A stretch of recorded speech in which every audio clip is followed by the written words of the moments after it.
Assalamualaikum warahmatullahi wabarakatuh. Puji syukur marilah kita panjatkan atas kehadirat Allah Subhanahu wa taala yang telah memberikan rahmat dan karunia-Nya.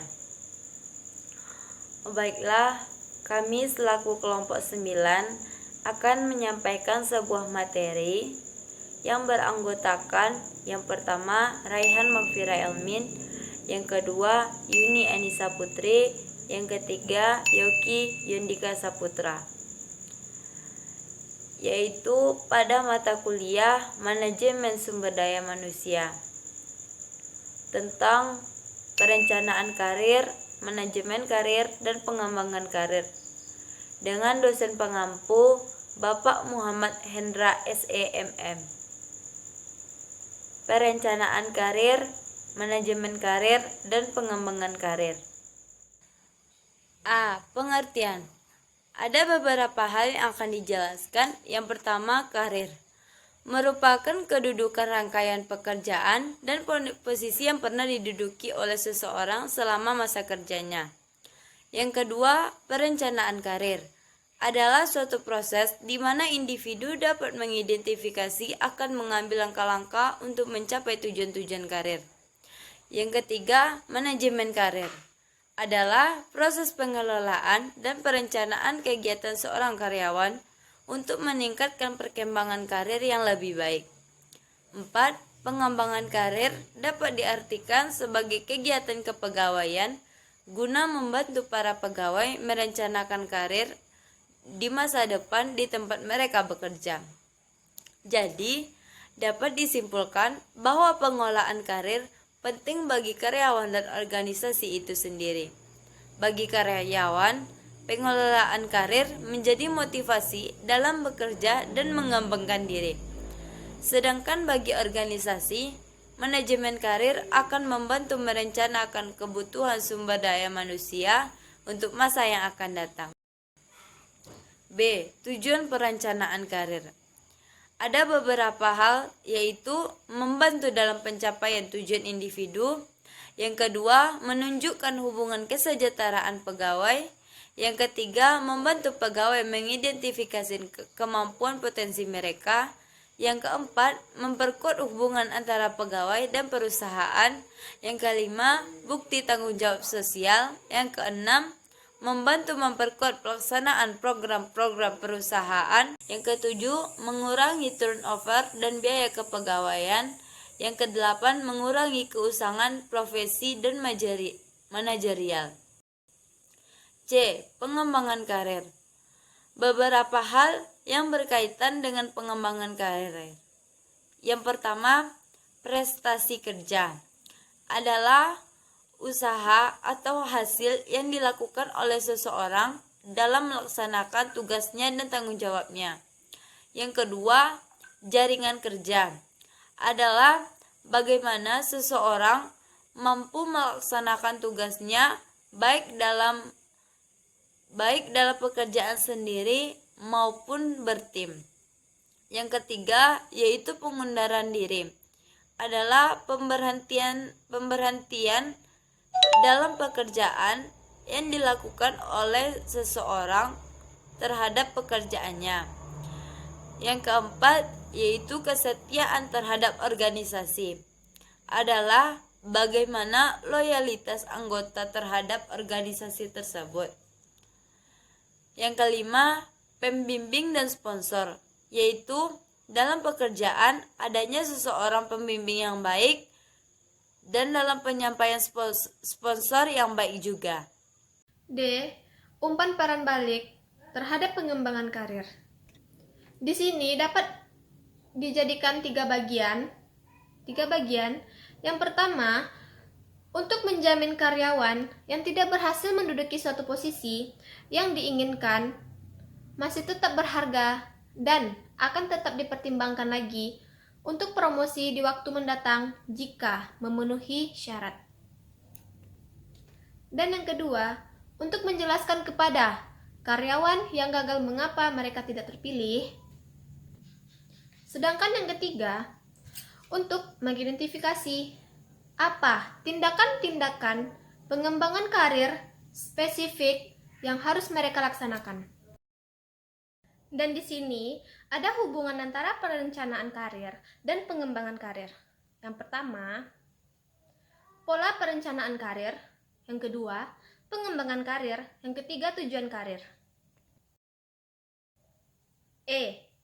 Pendekatan diagnostis untuk perencanaan dan pengembangan karir juga terbagi dua. Yang pertama, faktor lingkungan eksternal, yaitu pemerintah, serikat pekerjaan, kondisi ekonomi, tingkat kompetensi, komposisi angkatan kerja. Yang keenam, lokasi organisasi. Dan faktor lingkungan internal juga terbagi 5. Yang pertama, strategi perusahaan. Yang kedua, tujuan perusahaan. Yang ketiga, budaya perusahaan.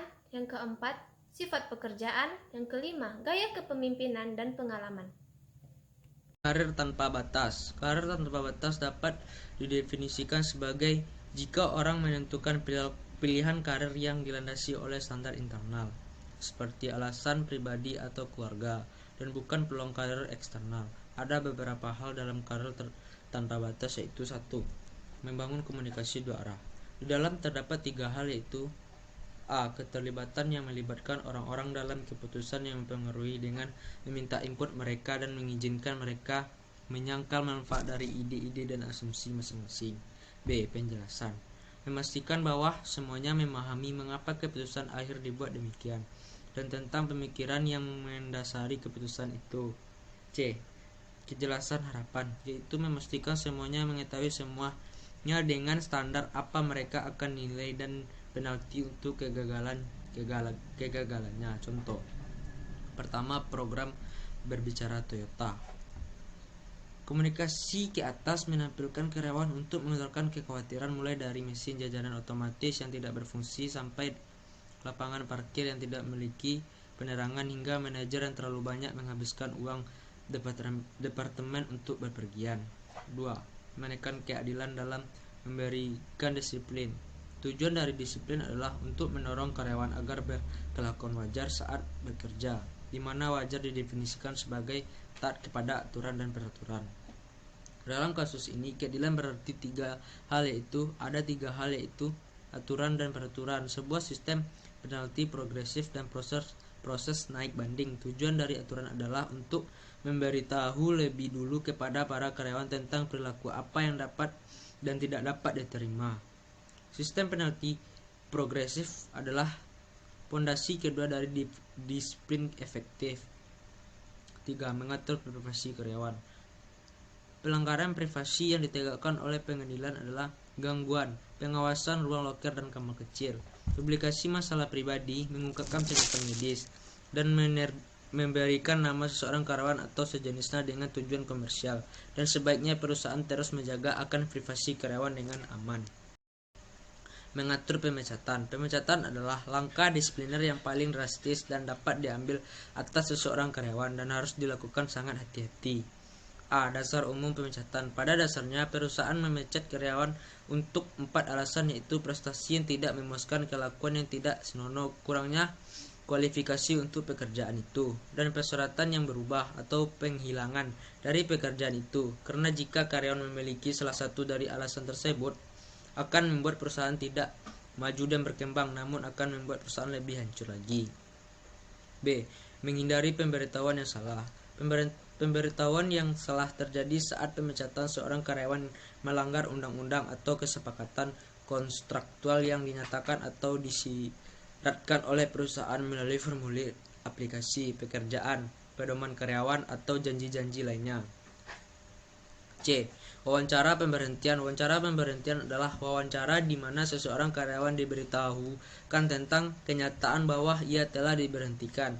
Pedoman untuk wawancara pemberhentian: pertama, rencanakan wawancara dengan teliti. Langsung ke pokok permasalahan. 3. Jelaskan situasinya.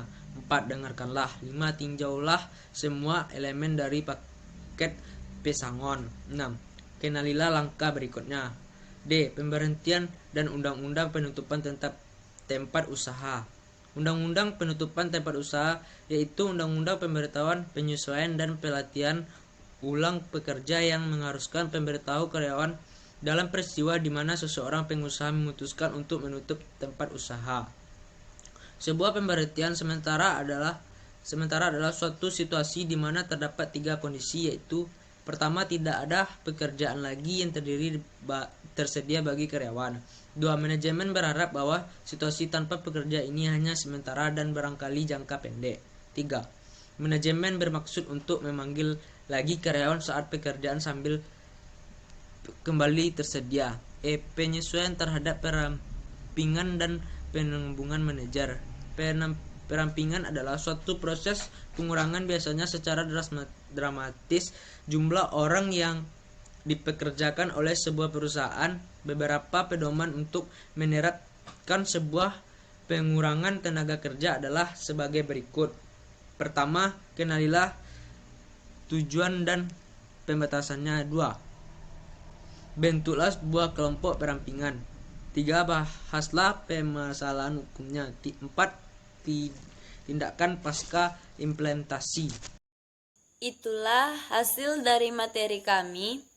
Jika ada salah perkataan, mohon dimaafkan. Assalamualaikum warahmatullahi wabarakatuh.